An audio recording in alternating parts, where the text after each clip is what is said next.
지난주 월요일, 지난주 목요일 원내대표 사퇴 의사를 표명하고 새 원내대표가 선출될 때까지 가급적 말을 아끼고자 했습니다. 우리 의원님들에 대한 예의이기도 하지만 새 정부가 정말 나라와 국민을 위해서 잘해주길 바라는 마음에 헌임 기간 중 말을 아끼고 싶었던 마음도 있었습니다. 그런데 오늘 형사 피고인인 이재명 대통령의 공직선거법 위반 사건의 재판 무기한 연기 소식을 듣고 여러 의원님들의 요청에 따라 대여 비판에 조금도 공백이 있어서는 안 되겠다는 심정으로 모두 반원을 공개합니다. 이재명 대통령의 공직선거법 위반 파기환송심을 맡은 서울고법재판부가 재판을 무기한 연기하기로 결정했습니다. 서울고법의 이재권 부장판사는 헌법 제84조에 따른 조치라는 판사 개인의 자의적인 헌법 해석을 단서로 달아놓았습니다. 어떠한 판사가 헌법을 자의적으로 해석할 권한이 있습니까? 어떻게 헌법 제84조를 재판을 대통령 임기 중에 중단해야 한다는 뜻으로 해석할 수가 있습니까? 헌법 제84조는 대통령은 외환 또는 내란의 죄를 범한 경우를 제외하고는 재집중 형사소출을 받지 아니한다라고 규정하고 있습니다. 즉 소출을 하지 않는다는 뜻입니다. 여러분, 소추가 무엇입니까? 국립국어원 표준국어 대사전에 소추는 형사사건에 대하여 공소를 제기하는 일이라고 적혀 있습니다. 헌법 제84조는 새로운 재판을 위한 대통령의 기소가 불가능하다는 뜻이지 이미 진행 중인 재판을 중단해야 한다는 의미가 아니라는 것은 초등학생도 다 알 수가 있습니다. 대통령의 임기는 5년으로 유한하지만 사법부의 역사는 영원 무궁합니다. 대통령의 임기 초반 권력이 무섭다는 이유로 판사가 스스로 사법부의 독립성을 포기한 셈입니다. 권력의 바람 앞에 미리 알아서 누워버린 서울고법 판사의 판단은 두고두고 사법부의 흑역사로 남을 것입니다. 대통령 권력 앞에 자발적으로 무릎을 꿇은 판사의 이름이 법학 교과서에 두고두고 박제될 것입니다.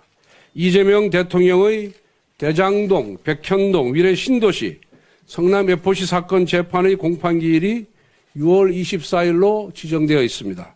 복화 유용 사건은 준비기일 7월 1일, 불법 대북 송금 사건 재판은 준비기일이 7월 22일로 예정되어 있습니다. 이 사건 담당 판사들은 절대로 공직선거법 파기환송심 재판부와 같은 어리석은 결정을 내리지 않기를 바랍니다. 서울고법은 즉시 헌법 제84조에 대한 자의적인 해석을 처리하길 바랍니다. 아울러 검찰은 항고를 통해서 헌법 제84조에 대한 해석을 대법원에 요청할 것을 촉구합니다. 국민의힘은 이재명 정부의 임기가 끝나는 그 순간까지 서울고법의 부당한 헌법 제84조 해석을 바로잡기 위해 모든 수단을 동원하여 싸우겠습니다. 이와 같은 서울고법 판사의 자발적인 충성에도 불구하고 오늘 민주당 대변인은 이재명 대통령에 대한 재판중지법을 그대로 강행 처리할 계획임을 밝혔습니다. 재판이 5개씩 되다 보니 공직선거법 재판 한 건이 연기된 것만으로는 못내 불안한 모양입니다. 레임 등의 가능성에 대비해 미리 입법 독재의 올가미로 법원의 손발을 묶어두겠다는 것입니다. 오로지 대통령 단 한 사람에게 재판을 중단시키는 특혜를 주는 위인설법의 끝판왕입니다. 그리고 이재명 대통령은 본인의 공직선거법 위반, 위중교사죄, 불법 대북 송금 사건의 변호인을 맡았던 이승엽 변호사를 신임 헌법재판관 최종 후보군에 올렸습니다.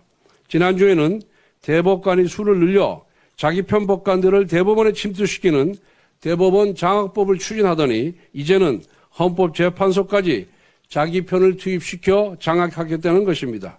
국회를 입법 독재의 도구로 사용했던 것처럼 대법원과 헌법재판소도 사법 독재의 도구로 쓰겠다는 것처럼 보입니다. 첫 일주일이 향후 5년을 좌우합니다.